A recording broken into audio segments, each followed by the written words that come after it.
asalaamaaleykum suñu mbokk internet yi Senewood TV voilà comme ni ko safoo di ko defee saa su nekk man Sistapha boo ma gisee rek xamal ne maa ngi dugg ci biir koñ yi da làqat lépp loo xam ne moo nekk li lëj-lëj ba tey ñu ngi fii Pikine tali bu bees ñu ñëw Pikine tali bu bees nag duñ ci génnee syndicat waaw duñ ci génnee syndicat ñu ngi syndicat sax ba léegi ñu fekk fi nag ay jeunes yoo xamante ne macha allah dañoo baare tali bi fas yéene ñax wax li nga xamante ne moom moo leen naqari du ma defee lu daagu nànk dugg si poco poco comme ni fi nu mu rëpp coowee rek ma dem waxtaan ak ñoom ñu fas yéene waxtaanee li nga xamante fi mooy li fi nekk bon salaamaaleykum man maa ngi tudd Habib Ndiaye dëkk fi quartier bi wax Fass Maygo Pikine tali bu bees bon tey li tax ñu génn marché bi ñuy def nii sax mën naa ne sax du marché mais manifestation pacifique la aussi parce que nous avons interpellé le maire Issakha Diop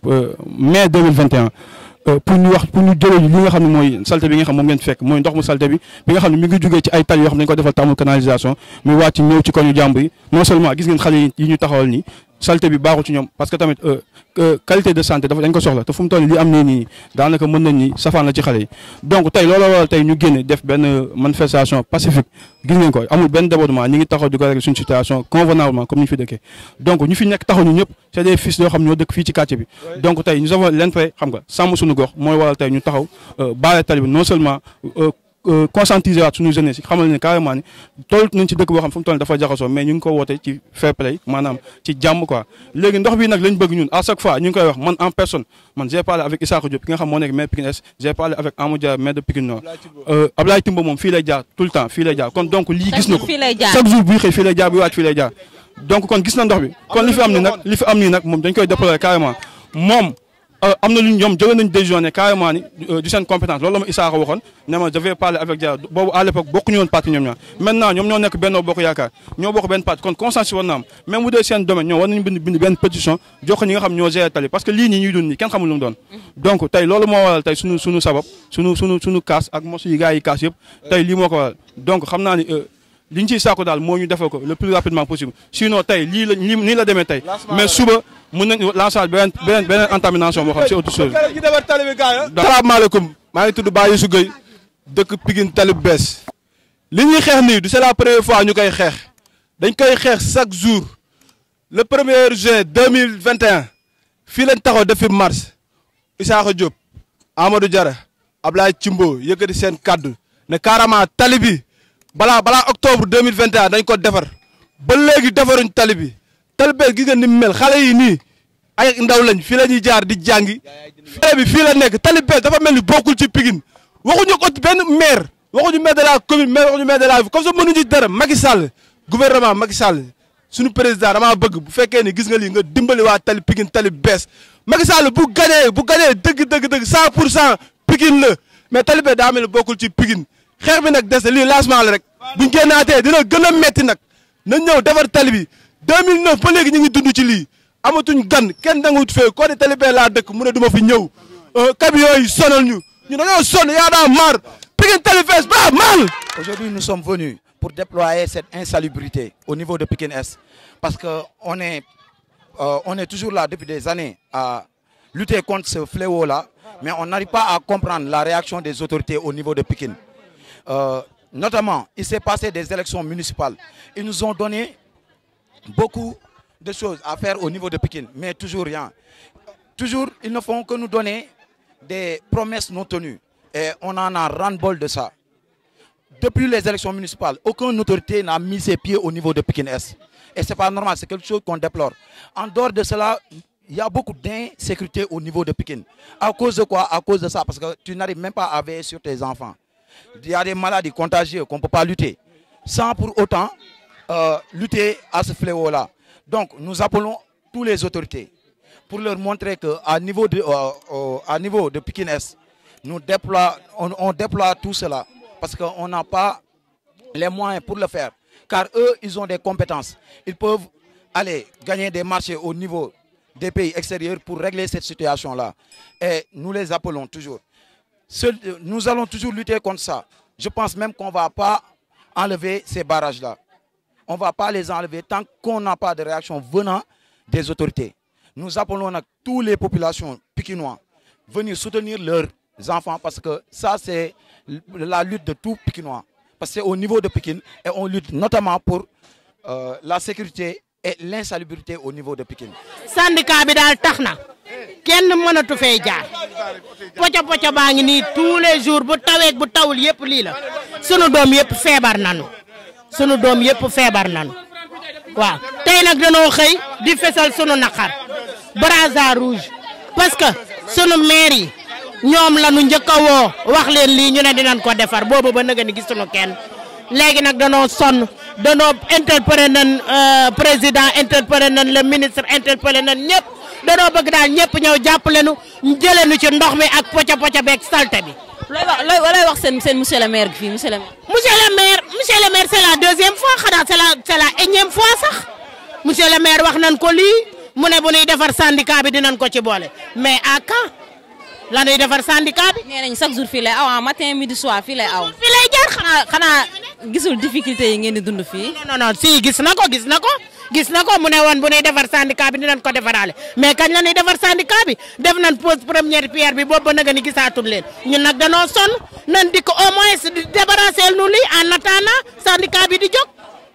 un point un tiré. tali bi ngeen baare kañ ngeen ko fas yéenee dindi nag. tali bi ñu baare xanaa bu autorité yi dikkee ba nu wax leen li nu naqari bu boobaa ñu baare bu boobaa rek ñu dindi barrage bi waaye tant que ñëwunu duñu ko dindi.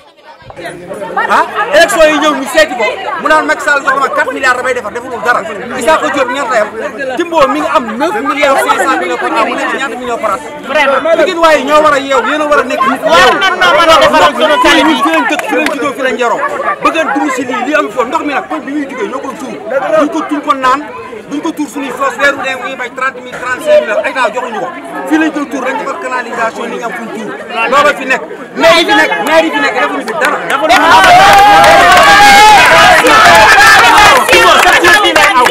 Timbo sax fii lay aw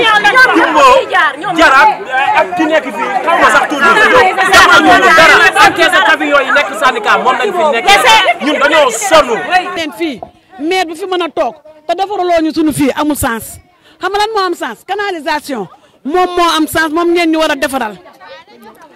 leen ñu ko ndax ñun ndox mi nee nañ da ngeen naa yàq tali bi da ngeen naa lii tali bi kenn yàqu ko tali bi lu ko yàq ndox mi ñu ciy sotti moo yàq tali bi ndox mi ñu yàq moo yàq tali bi mais leneen yàqu tali bi te ñun ndox mi duñ ko naan duñ ko sangoo duñ ko fóotee lu ñu raxas lu mu salte si kaw tali bi ñu koy sotti kon nag ñi fi mën a nekk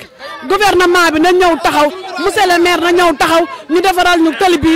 mu set wecc waaw loolu laa amoon man bàjjen lu ma siy wax loolu laa am lu ma siy wax ndox mi daal naqadi ni sunu doom yi dañoo feebar sunu yaay yi dañoo feebar ku jóg daanu damma ku dem syndicat boo ñëwee rek taxlu si ndox mi daanu damma ñun yóbbu hôpital yow boo wérul nooy amee xaalis boo mën a liggéeyee pour mën a faj say doom feebar ñuy ànd ak biir yuy daw seen di am ay góom ñun sonn nañu waa Pikine Nord sonn nañu si ndox mi waa syndicat sonn nañu si ndox mi nun si jóg fii bu fi kenn jógate ma ne xale góor yi yéen a ngi nii taxaw leen fii ba tey ba suba bu fi benn oto jaar ku ñëw ñu jàkkaarloo ak moom si ndox mi daal jaral nañ suñu bakkan ñu dee wa salaam na fi ndox mi jóg bëgguñu dara. ziar gu baax ñu ngi lay jox sa wàcc waay ñu gis Pikine fii ni mu mel nag tey da ngeen xëy nag di ñaxtu lu war mën nañu xam lu waral ñaxtu gi. waaw li waral ñaxtu bi loolu waruñu xaar sax ñuy ñaxtu parce que ñoom autorités yi fii la ñuy jaar ku ci mel ne aussi maire de la ville muy Timbo moom nag la ñuy waxal moom mooy responsabilité bi gën a mag nga jege nekk ci pouvoir bi Macky Sall nekk seen nijaay doo ñu defal suñu tali bi ñu dañu am problème suñu papa yi bu ñu demee di julli ji dañuy gis oto yi nu mu leen neexee la ñuy jaar barki démb rek moo ci mujj fii laa gaare damay dox mais oto bi mu taxawee sama yëre yi ma sol yëpp moo taas loolu erreur la ñu dafa mel ne amuñu ay autorité dafa mel ne aussi pouvoir bi am respecté wul Pikine li may doon wax loolu moo dëkk ndax tëli bii nii ñun dañoo judd fekk tëli bi mel nii ñu màgg fekk tëli bi mel nii suñu Pikine kañ lay baax mais nañu dimbale defaral ñu suñu tali bi parce que fii ay responsable lañ te fii kilifa bu nekk mooy jógee fu nekk ñëw di ñu seet si Timbo heure bu wàccee ni lay jaar te loolu pour man défaite la chaque jour loolu défaite la war a nekk ci moom nga nekk ci pouvoir bi 20 ans de pouvoir lan nga ñu defal Abdoulaye Wade ñëw na fi jaar fi jàll defaluñu dara Macky Sall ñëw te chaque élection mu gagné Pikine ñun mënuñu defal dara lan la mën si ñun. yéen a ngi koy fal nag 20 ans de pouvoir. loolu ren lay jeex élection législative yi lañ koy commencé incha allahu rabbi télé bi bu fekkee ni parewul nañ xam ne benn bureau de vote incha allahu rabbi duñ ko fi gagné. ci kattanu yàlla pour dem ci élection. te parewuñ sax pour dem élection parce que ñun tali bii rek la ñu am xoolal fii ni mu mel. des fois da ngay yërëm sax mag ñi ku ci sol yëre bu weex te chauffeur yi lu leen neex la ñuy dawalee mais Abdoulaye Timbo lan lay jariñ nit ñi lan lay représenté biir Pikine moom mooy kan ah en tant que nijaayu Macky Sall mais na respecté Pikinois yi lii c'est pas normal c'est pas normal leader da ngay mat boo demee Guédiawaye ni ko Aliou Sall def sa xol dafay sedd mais ñun Pikine amuñu maire amuñu dara respecté wuñ ñu te buñ deful li ñu war a def incha allah rabbi problème yii di am nii yëpp ñun ñoo koy jiite. te tey dama lay wax lu leer. dimanche barki démb bi ñu woowee marché Pikine déggoo kenn taal. ñëpp a ngi toog am discipline réglé mais bu dee defaruñu lii. incha allah rabbi marché yi ñu woote ñun ñoo koy jiite incha allah rabbi ñu bëgg nag ngir yàlla ñu defar ñu tali bi kenn nangatu fee jaar jëm ci jumaa yi di jaamu ji yàlla loolu sax moo njëkk a yaa tali karo bee la ñuy mujj di jaar nañ ñu dimbale ngir yàlla ci ndox mi ni mu gën a gaawe ñu defar ñu 15 ans mat na ko 15 ans ñi ngi dund lii ndox mi salte la ba kër yi sax léegi dara cuuraay sax mën a toog ko taal kon nag dañoo bëgg ñu dimbale ñu ngir yàlla ci ndox mi loolu laa amoon ci lu ma ciy wax.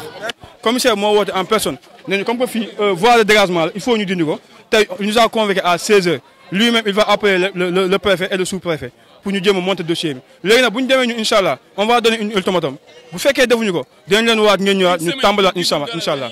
loolu moo. voilà loolu la ñu fii li fi nekk dafa metti boo gisee ñu def lii tey yëpp ñu ñëpp gënaluñu mais un maire Amadou Diarra mënu fi nekk depuis Ablaye Wade ñëwaat di am budget 900 millions par an mu nekk ñu def ko fi 7 ans def fi dara Isaka Diop nekk fii bu waxee ñaala maire social bu ñëwee dinañ maire ay 10 000 ak ay 15 000 defuñu fi dara xam nga lii dafa ñaaw ndox mi nag koñ bii lay jógee mi ngi nii xoolal fii